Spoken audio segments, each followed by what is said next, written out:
Rachel Zoe built her entire brand on control. She controlled what celebrities wore. She controlled the narrative on her reality show. She controlled her husband's career. And for over 3 decades, she controlled how the world saw her marriage. But when that marriage imploded in 2024, after 33 years and 26 years of walking down that aisle, something interesting happened. Rachel didn't hide. She ran straight to another Bravo show, sat down in front of cameras and started talking. A lot. And the more she talked, the more the cracks in the story started showing. To understand the divorce, you have to understand Rachel Zoe. And I don't mean the brand, I mean the machine. Born Rachel Zoe Rosenzweig in New York, she literally dropped her last name because she thought Rosenzweig sounded, her words, too Jewish for the fashion industry. She swapped it for her middle name, Zoe, and built a whole identity around it. She studied psychology and sociology at George Washington University, which, in hindsight, feels like foreshadowing for how she'd eventually run her personal and professional life. She met Rodger Berman in 1991. She was 19, working as a restaurant hostess. He was 22, waiting tables. He later described it in vivid detail, seeing her in a tight black mini dress, heels, stick-straight hair, and big lips covered in MAC. They started dating, and from that point on, they were pretty much inseparable. Rachel worked her way up from YM magazine, bounced around as a freelance publicist, and eventually landed in Los Angeles in 2002, where she started styling celebrities. Jennifer Garner became her first major client. By 2004, she styled Garner for the Academy Awards, and that was her crossover moment, from pop stars to Hollywood red carpet glamour. Then came the Nicole Richie era, and this is where things get spicy. By 2005, Rachel was styling Richie, Misha Barton, and Lindsay Lohan, and she became synonymous with a boho chic look. Oversized jewellery, loose-fitting dresses, and extremely thin frames. So thin, in fact, that the LA Times reported fashion insiders were whispering that Rachel Zoe was, and I'm paraphrasing closely here, single-handedly bringing anorexia back into fashion. Her clients were called Zoe bots. She denied it, of course. In a 2008 interview with Harper's Bazaar, she said she had never seen herself as being too thin. Nicole Richie fired her in December 2006, and the media had a field day calling it a feud.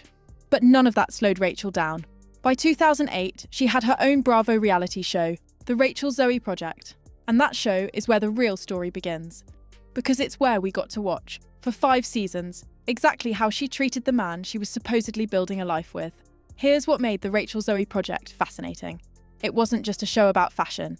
It was, unintentionally, a document of a marriage where one person was the sun and the other person was expected to just orbit. Rodger Berman was an investment banker, had his own career, his own identity. But somewhere along the way, he left finance to become the business manager and eventually president of Rachel Zoe Inc. He went from being a professional in his own right to being an employee of his wife's brand. And the show made that dynamic painfully clear. Rachel herself has been described, and this wasn't by a gossip blog, this was by a writer reviewing the show, as a Polly Pocket doll of a human being, whose controlling tendencies and passion for work often led to conflict with Rodger, who just wanted her to settle down and relax. That's the polite way of putting it. If you go back and watch the show, the pattern is consistent across all 5 seasons. During New York Fashion Week episodes, the schedule was described as grueling, with Rachel running from fashion show to design party, leaving no time to spend with Rodger. That wasn't an exception. That was the template. Every major event, Fashion Week, the Oscars, client emergencies, Rodger was an afterthought. She even faced a moment where she had to choose between staying in LA to work or attending her uncle's funeral. The work always came first. And Rodger? He was patient. He was supportive. He was the voice of reason. When Rachel was melting down over a missing Chanel belt, literally, Rodger was the one holding things together. He became the yin to her couture-obsessed yang, as one writer put it. He had his moments, sure, no one's a saint. But by and large, over 5 seasons of televised evidence, this was a man who supported his wife while she consistently put him last. Rachel herself has admitted this. On RHOBH, she said, and this is important, that her greatest regret would probably be working together. She also said the lines got crossed. But here's the thing that doesn't get talked about enough. The lines weren't crossed accidentally. They were crossed because Rachel designed the system that way. She made Rodger the president of her company. She brought him into her world, on her terms, under her brand name. He didn't even get to keep his own professional identity.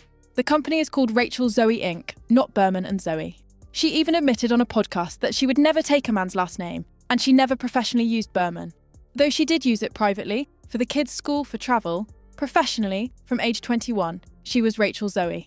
The brand was always her. Rodger was always in service of it. An insider told Us Weekly that the main issues in their marriage were mixing their personal and professional lives too much. Because Rodger was the president of her company, they had to have hard conversations about their marriage and about the business, and those conversations weighed on the relationship. Another source called the divorce death by 1,000 cuts. No scandal, no smoking gun. Just a slow erosion of a man who spent decades being a supporting character in someone else's story. In September 2024, Rachel posted the standard celebrity divorce announcement on Instagram. Mutual decision, proud of the family, privacy please. Signed, with love and gratitude, Rachel and Rodger. Court documents later listed the actual date of separation as June 27, 2024, months before the public statement. So she sat on it, controlled the timing, then she joined Real Housewives of Beverly Hills for season 15. And this is where your theory from those community posts gets really interesting.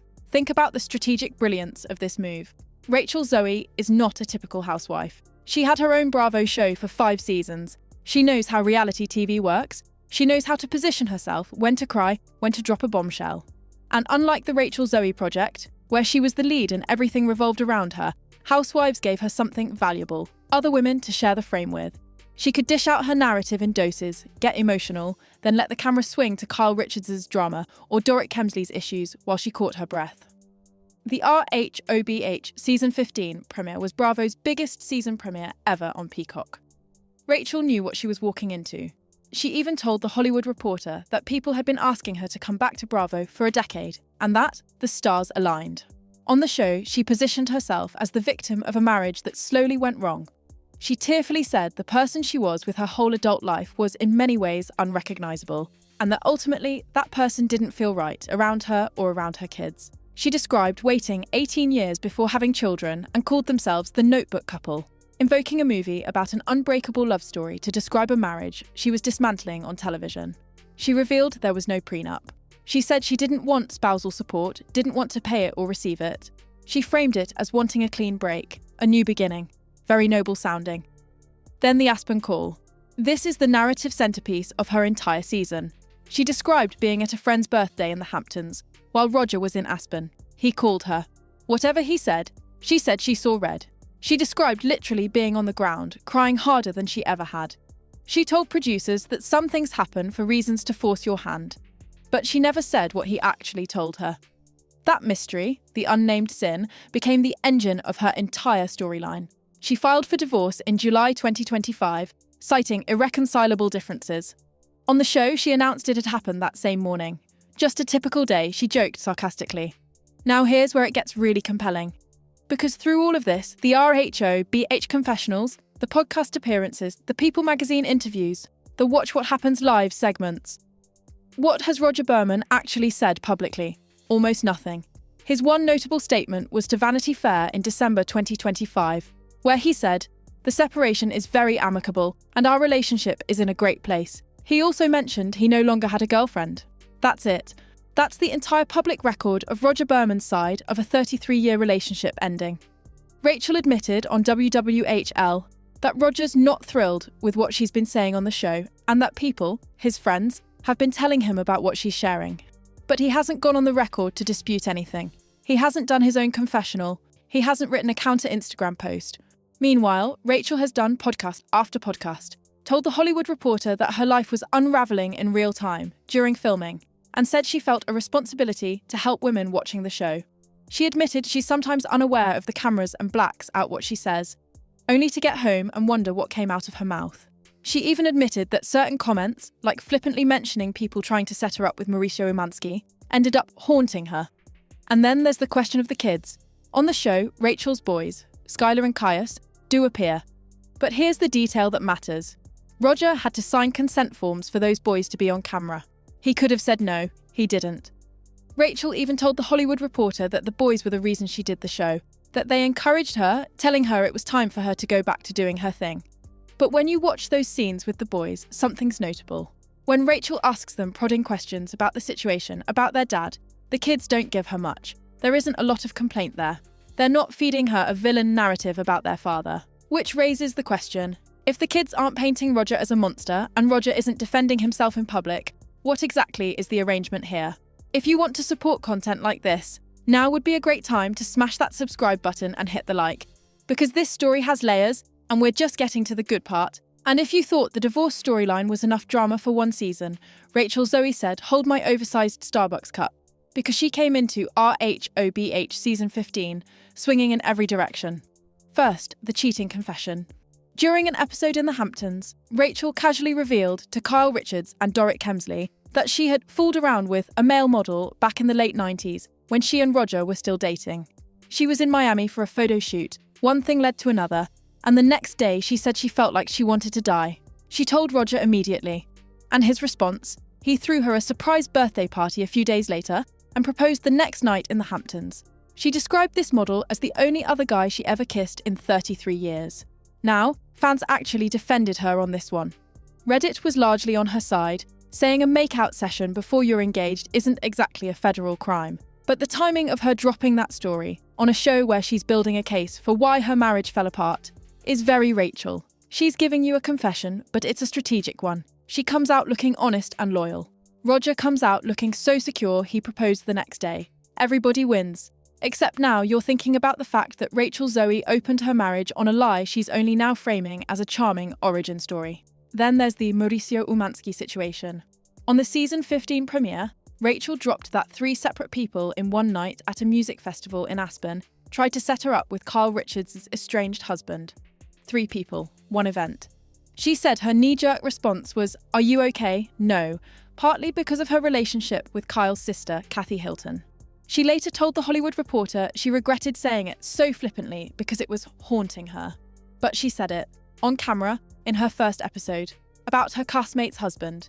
That's either wildly unaware or extremely calculated. And after 5 seasons of her own show, I don't think Rachel Zoe does anything without thinking about it. At the reunion, she doubled down on Mauricio, telling the group that she sees him about 3 times a week and that he's living a very different life than Kyle. Kyle was visibly uncomfortable, saying she felt like Mauricio forgot she'd been his wife for 30 years. Rachel just kept going. Then the Brie-Jacoby war. On the show, Rachel told Dorrit that Rodger had declared his love for his new girlfriend on Instagram, on Rachel's birthday. She threw shade at the fact that Brie is a stylist, just like her. That was the match that lit the fuse.